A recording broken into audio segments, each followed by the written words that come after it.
ஸ்ரீ மாத்ரே நமக. ராமரை வெற்றி பெற செய்த ஆதித்ய ஹிருதயம் சூரிய பகவானே அனைத்திற்கும் ஆதாரமாக விளங்கும் பரம்பொருள் என குறிப்பிட்டு பாடப்பெற்றதே ஆதித்ய ஹிருதயம். சப்த ரிஷிகளில் ஒருவரான அகத்திய முனிவர் அன்னை பராசக்தியை நோக்கி தவமிருந்த பொழுது உலக நன்மை மற்றும் அமைதி பெறுவதற்காக அன்னை பராசக்தி உபதேசித்ததே ஆதித்ய ஹிருதயம் என சொல்லப்படுகிறது. நல்ல உள்ளம், மனதைரியம், உள்ளார்ந்த ஆற்றல், சக்தி ஆகியவற்றை கொடுக்கக்கூடிய சக்தி ஆதித்ய ஹிருதயத்திற்கு உண்டு.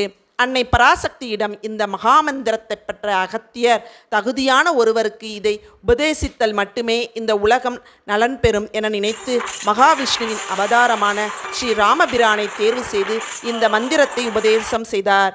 ராவணன் உடனான போரில் ராமரை வெற்றி பெற செய்தது இந்த ஆதித்ய ஹிருதயம்தான் என ராமாயணம் சொல்கிறது.